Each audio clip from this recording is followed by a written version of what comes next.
కాంగ్రెస్లో కయ్యాలు పెరిగిపోయాయి. ఎమ్మెల్యేలు, ఎంపీలు, మంత్రుల మధ్య వర్గ విభేదాలు ఎక్కువవుతున్నాయి. ప్రోటోకాల్ పంచాయతీలు తప్పడం లేదు.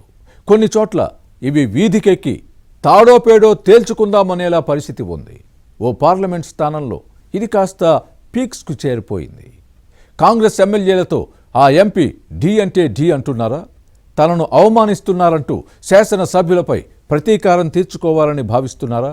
ఈ క్రమంలోనే అసెంబ్లీ నియోజకవర్గాలలో కొత్త గ్రూపుల్ని ప్రోత్సహిస్తున్నారా? ఎంపీ తీరును ఎమ్మెల్యేలు సీరియస్గా తీసుకున్నారా?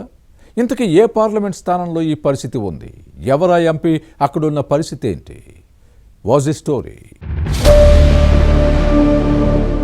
తెలంగాణ కాంగ్రెస్ లో చాలా వింత పోకడలు కనిపిస్తున్నాయి. ఎమ్మెల్యేలు, ఎంపీలు పార్టీ ప్రయోజనాల కంటే వ్యక్తిగత ఎజెండాల కోసం పాకులాడడం విమర్శలకు తావిస్తోంది. ఇలాంటి వ్యవహారాలపై క్యాడర్ ఆందోళన వ్యక్తం చేసినా, హైకమాండ్ హెచ్చరించినా తమ పద్ధతిని మాత్రం మార్చుకోం, ఇంకా ఎక్కువ చేస్తే పార్టీని భ్రష్టు పట్టించడానికైనా వెనకాడబోము అన్నట్లుగా ఉంది ప్రజాప్రతినిధుల పరిస్థితి. తమకైతే ఇంకా 2 ఏళ్లకు పైగా పదవీకాలం మిగిలింది. ఆలోపు పోయేదేమీ లేదు. ఎన్నికలలో సీట్ల సంగతి తర్వాత చూసుకుందాం. డబ్బును చూస్తే కొండ మీద కోతేనా దిగొస్తుందన్న ధోరణి తెలంగాణ కాంగ్రెస్ ప్రజాప్రతినిధుల్లో కనిపిస్తోంది. కీచులాటలు, గ్రూపులతో పార్టీకి చేటు చేస్తూ ప్రభుత్వ ప్రతిష్టకు నష్టం కలిగిస్తున్నారనే విమర్శలను ఎదుర్కొంటున్నారు. మంత్రులు, ఎమ్మెల్యేలు, ఎంపీల మధ్య ఉన్న విభేదాలతో క్యాడర్ ఆందోళన చెందుతున్నా పార్టీ పెద్దలు కిమ్మనకపోవడం విమర్శలకు తావిస్తోంది. వర్గపోరు, ప్రోటోకాల్ సమస్యలతో నేతల మధ్య స్పర్ధలు పెరిగి క్యాడర్లో గందరగోళం నెలకొన్నా పట్టించుకునే దిక్కులేదనే కాంగ్రెస్ శ్రేణుల ఆవేదన పార్టీతో పాటు పాలక పెద్దలకు అర్థం కావడం లేదు.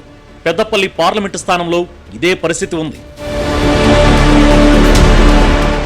పెద్దపల్లి ఎంపీ గడ్డం వంశీకృష్ణ దివంగత కాంగ్రెస్ నేత, కేంద్ర మాజీ మంత్రి గడ్డం వెంకటస్వామి కుటుంబం నుంచి ప్రాతినిధ్యం వహిస్తున్న 3వ తరం నేత. తండ్రి వివేక్ వెంకటస్వామి చెన్నూరు నుంచి గెలిచి మంత్రి అయ్యారు. పెదనాన్న గడ్డం వినోద్ బెల్లంపల్లి ఎమ్మెల్యేగా ఉన్నారు. ఈ కుటుంబం నుంచి 3 పదవులున్నా ఎంపీకి మనశ్శాంతి లేకుండా పోతోంది. కాంగ్రెస్తో పాటు ప్రభుత్వ కార్యక్రమాల్లోనూ ప్రోటోకాల్ పాటించకుండా తనను అవమానిస్తున్నారన్న కోపంతో వంశీకృష్ణ రగిలిపోతున్నారు. పలు సందర్భాల్లో ఈ విషయాన్ని బహిరంగంగా ప్రకటించారు కూడా. సీఎం బహిరంగ సభలోనూ ప్రస్తావించారు. ఎవరైనా అదేంటని ప్రశ్నిస్తే కులం కార్డు తీస్తారు. దళితుడిని కాబట్టే పథకం ప్రకారం ఎమ్మెల్యేలు తనను చిన్నచూపు చూస్తున్నారని ఓ సందర్భంలో ఆరోపించిన విషయాన్ని గుర్తుపెట్టుకోవాలి. అధికారులపైన ఫిర్యాదు చేసిన అంశాన్ని ప్రస్తావించుకోవాలి. అయినా ఫలితం లేకపోవడంతో సొంత పార్టీ ఎమ్మెల్యేలతోనే ఢీ అంటే ఢీ అంటున్నారు.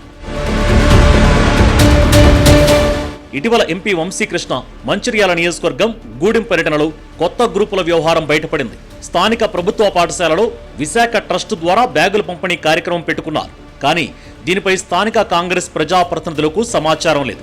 ఎమ్మెల్యే వ్యతిరేక వర్గం ఏర్పాటు చేసింది. దీంతో కాంగ్రెస్ వ్యతిరేకులను చేరదీస్తున్నారని శాసనసభ్యుడి వర్గీయులు ఎంపీ ఫ్లెక్సీలను చించివేశారు. వంశీకృష్ణను అడ్డుకున్నారు. భారీ పోలీస్ బందోబస్తు మధ్య ఎంపీ పాఠశాల కార్యక్రమానికి హాజరై వెళ్లిపోయారు. ప్రోటోకాల్ పాటించకుండా తనను ఎమ్మెల్యేలు అవమానిస్తున్నారని, అయినా పర్యటనలు ఆపబోనని స్పష్టం చేశారు వంశీకృష్ణ.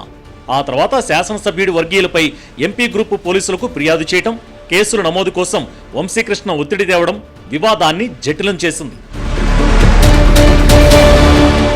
నిజానికి పెద్దపల్లి పార్లమెంటు స్థానం పరిధిలోని మంచిర్యాల ఎమ్మెల్యే ప్రేమ్ సాగర్ రావు, రామగుండం శాసనసభ్యుడు రాజ్ ఠాకూర్, పెద్దపల్లి ఎమ్మెల్యే విజయ రమణారావుతో ఎంపీకి మొదటి నుంచి విభేదాలు ఉన్నాయి.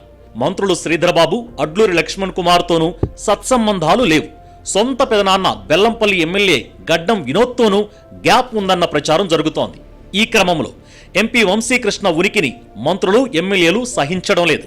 కొత్త గ్రూపులను ప్రోత్సహించడంపై శాసనసభ్యులు ఆగ్రహంతో రగిలిపోతున్నారు. ఎంపీకి ఎలాంటి ప్రోటోకాల్ పాటించాల్సిన అవసరం లేదని అధికారులకు మౌఖిక ఆదేశాలు జారీ చేస్తున్నట్లు ప్రచారం జరుగుతోంది. ఇది కాస్త ఎంపీ వంశీకృష్ణకు పుండు మీద కారం చల్లినట్లయింది. ఈ నేపథ్యంలో తనను అవమానిస్తున్న ఎమ్మెల్యేలతో దేనికైనా సిద్ధం, తాడోపేడో తేల్చుకోవడానికైనా రెడీ అన్నట్లుగా వ్యవహరిస్తున్నారు వంశీకృష్ణ. అసెంబ్లీ ఎన్నికల నాటికి ఎమ్మెల్యేలకు పోటీగా కొత్త లీడర్లను తయారు చేస్తానని చెబుతున్నారు. అయితే అనవసర ఈగోలతో కొన్ని సంఘాల నాయకులను, కాంగ్రెస్ వ్యతిరేకులను ఎంపీ వంశీకృష్ణ చేరదీస్తూ గందరగోళాన్ని సృష్టిస్తున్నారన్నది శాసనసభ్యుల వర్గీయుల ఆరోపణ. దీంతో రాబోయే రోజుల్లో ఈ విభేదాలు మరింత పెరిగే అవకాశం కనిపిస్తోంది. మరి ఎంపీ, ఎమ్మెల్యేల వివాదాన్ని పార్టీ పెద్దలు ఎలా డీల్ చేస్తారో చూడాలి.